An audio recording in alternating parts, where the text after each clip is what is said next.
Would somebody like to go first, or should we go in order, as we usually do? I think all the time we've done it in order, but if anybody would like to jump first, same, always the first table. So we'll go into our question was, what do we mean by broadening understanding and stimulating creativity? Whose and in response to what?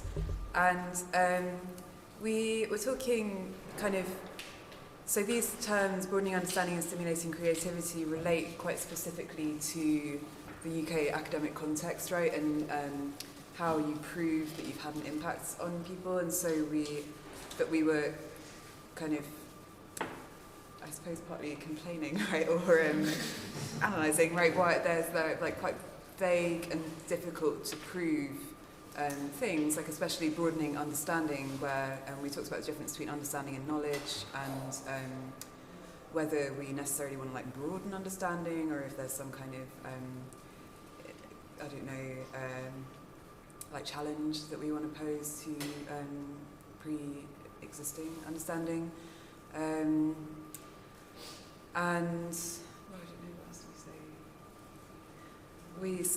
We suggested maybe it stimulated researchers' creativity, but that was quickly shut down by our public engagement. So apparently that's not the case. But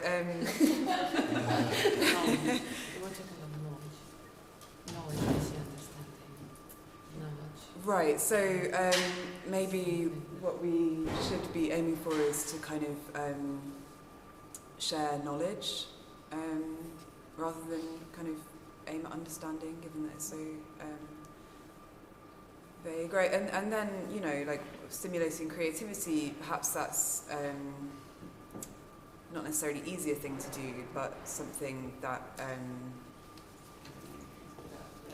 maybe like a more sustainable way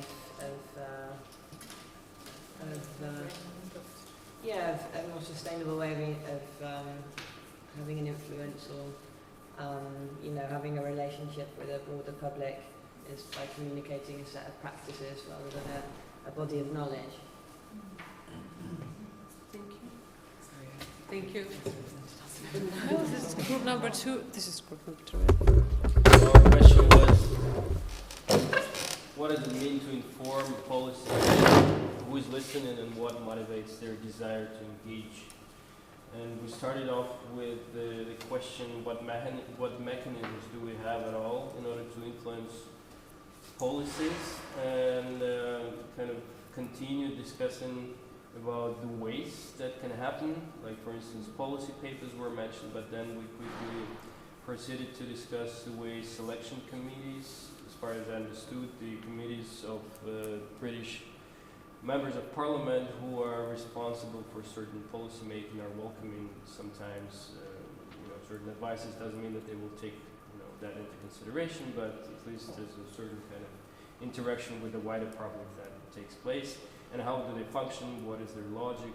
And then we also discussed the formats in which these proposals can be submitted, because apparently not simple research paper would be convincing enough for such a committee to kind of transform it into some concrete policies.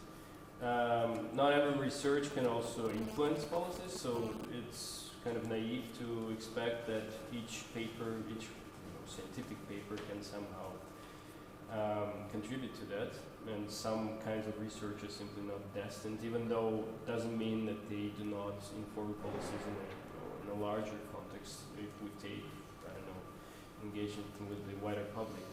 Also, we're talking about the different levels in which this can take place. For instance, on the local level, on the regional level, on the state level. And at the end of our discussion, we were touching upon the question of, what would we actually, if we wanted to inform policies or influence policies, what would be the area where we would love that to happen?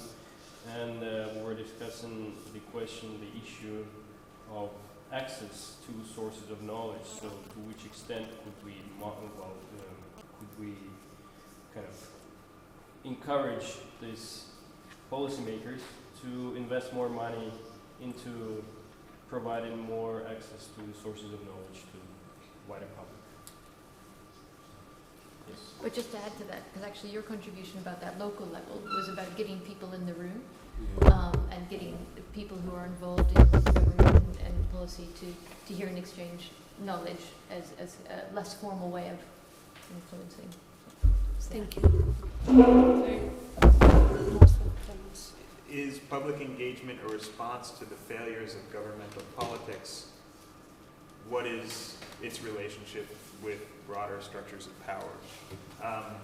We immediately discussed how this is very contextual, where in different cases public engagement projects are reacting to different historical, political experiences and current social experiences. But through that, I think we generally felt that there are a number of reasons why people participate in public engagement activities, and they can be reactions to the failure of the state, but in a lot of cases, for example, Misha said that sometimes you just do something without government support because it's expedient, and you don't have to deal with all of the bureaucracy and the bullshit of trying to put it through the official channels. So I think there's definitely, it definitely has a bearing on this, like whatever the broader power structure is, has a bearing on when you apply these different approaches, whether you want to engage the government or whether you want to do it in this DIY way or whatever, but it's very specific to context, and that's both context of the place that you're doing it and the subject that you're working with, and yeah, I think Thank you. It will end here, right?